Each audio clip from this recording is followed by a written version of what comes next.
Olá, meu nome é Leandro Borges, eu sou advogado, professor e estou aqui para dar algumas dicas sobre como preparar uma peça bem feita, uma peça excelente para a prova da OAB. Se vocês quiserem ter, além das dicas que eu vou dar aqui nesse vídeo, se vocês quiserem ter outras dicas, vocês podem acessar meu blog, está o endereço aí embaixo, né? E se quiserem, também pode mandar outras dúvidas que vou estar disponível para respondê-las. Bem, mas hoje eu vou dar 3 dicas preciosas e no próximo vídeo eu vou dar sequência nessas dicas. Vamos então hoje, com esse primeiro vídeo, dar as 3 primeiras dicas para uma peça campeã, para uma peça excelente.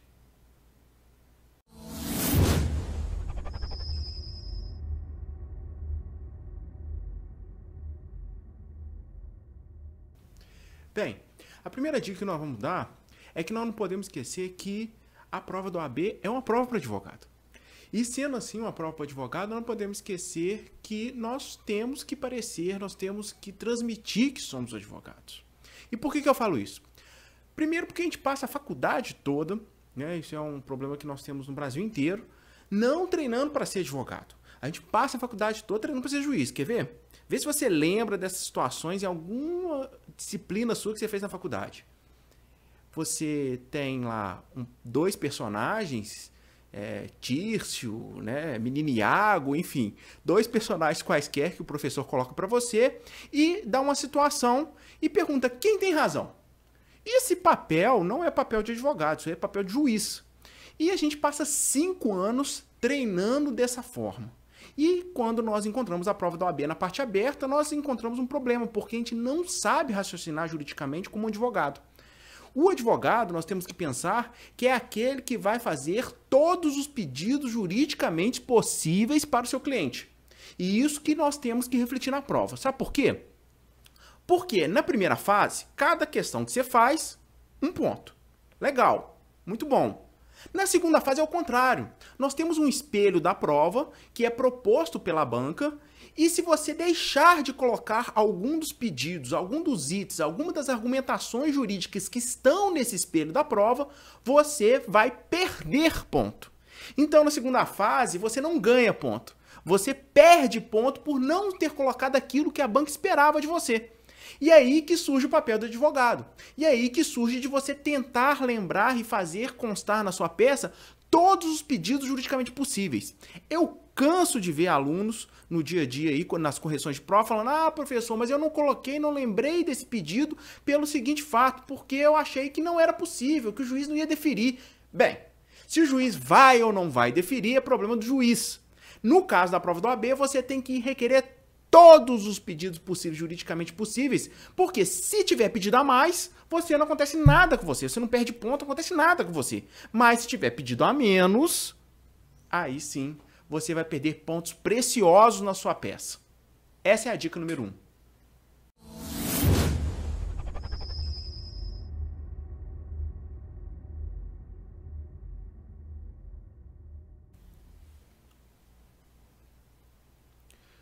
Já a segunda dica, a gente vai tratar da parte dos fatos. Daqui a pouco a gente vai falar da parte do direito, mas aqui na segunda dica nós vamos focar na parte dos fatos. A parte dos fatos, geralmente o aluno não tem muito problema para escrever essa parte, tirando algumas exceções. O grande problema que eu vejo com relação à parte dos fatos é que alguns alunos acabam contando uma história, a parte de fatos nada mais é que uma história,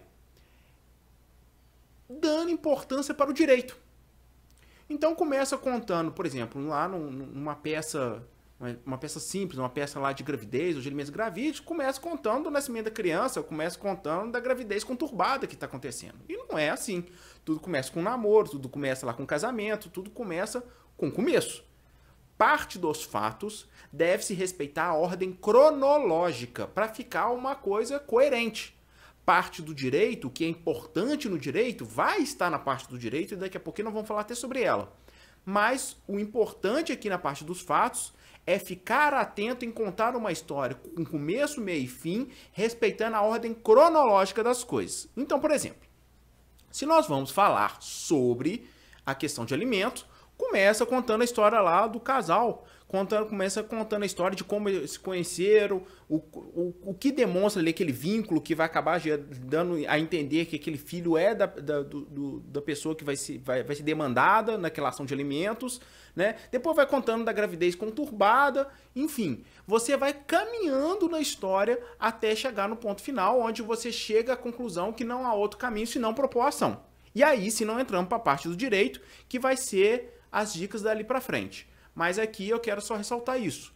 Parte dos fatos, conta-se uma história respeitando a ordem cronológica. Essa é a dica número 2.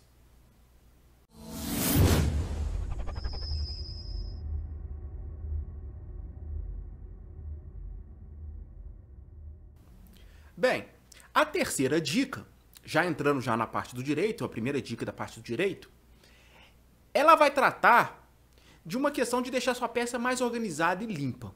E como que você faz isso para deixar uma peça mais organizada, mais limpa?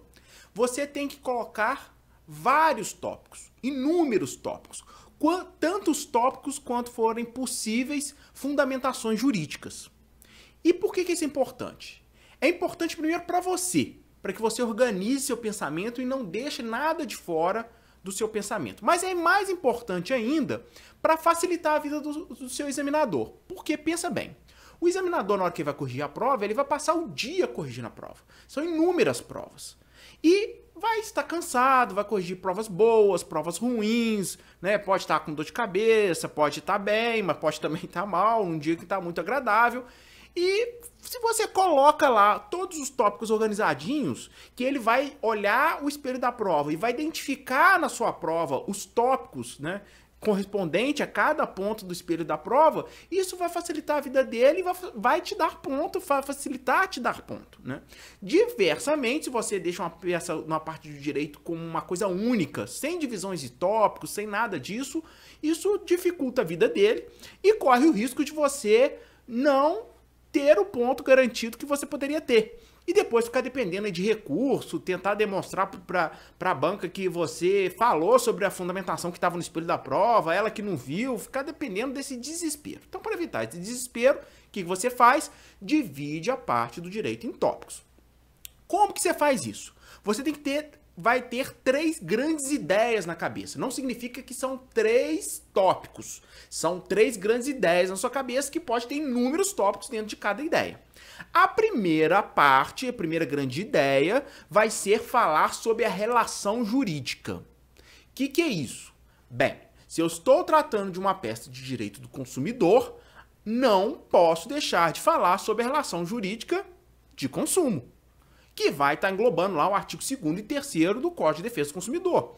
Então, não posso deixar de esquecer esse ponto. Se eu estou falando alimentos, eu não posso deixar de falar da onde nasce a obrigação de gerar alimentos. Se, né, por questão de paternidade, se é questão de avô e avó, aonde que nasce a relação jurídica que justifica aquele pedido. Então, a primeira grande ideia que você tem que ter e vai colocar como tópico é a relação jurídica.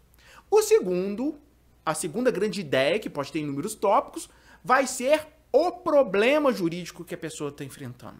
Então, por exemplo, uma relação de consumo, de novo, qual que é o grande problema que nós vamos ter em regra? Vai ser vício ou defeito do produto. Vai ser algum desses problemas. Esse vai estar identificado em algum dos artigos do Código de Defesa do Consumidor e você passa a fundamentar eles, sem que com isso avance para a solução do problema, que é o terceiro grande bloco, a terceiro grande pensamento que vai ter, pode ter também inúmeros tópicos, que é a solução. Que aí o próprio Código de Defesa do Consumidor, nesse exemplo que eu dei, vai indicar a solução, que vai ser responsabilidade civil, né, dano moral, dano material, né, devolução do produto, lá se for do artigo 18, ou devolução do dinheiro, enfim. Vai ser algum dessas soluções jurídicas. Então, 3 grandes blocos, 3 grandes pensamentos, relação jurídica no primeiro, no segundo grande bloco você vai trabalhar com os problemas jurídicos enfrentados, identificando sempre no código os artigos, não podemos esquecer nunca dos artigos, porque a banca exige, está no espelho de prova, e o terceiro grande grupo, que vai ser a solução jurídica que vai dar para eles. Outra coisa que na parte do direito é importante é que não podemos esquecer de liminar. Toda vez que cair uma inicial, você pode ter certeza, vai ter liminar. E por que isso? Porque o examinador é a chance que ele tem de tentar, de avaliar, de buscar, tentar buscar em você se você tem condições de advogado. Então eu vou buscar todas as maneiras possíveis e imagináveis. E com isso me faz com que pense que tendo inicial tem liminar. Tendo contestação tem preliminar, né?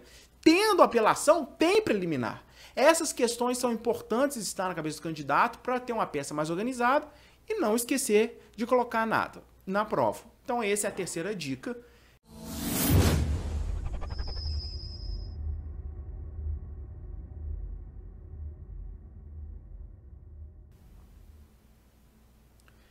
Então é isso, pessoal.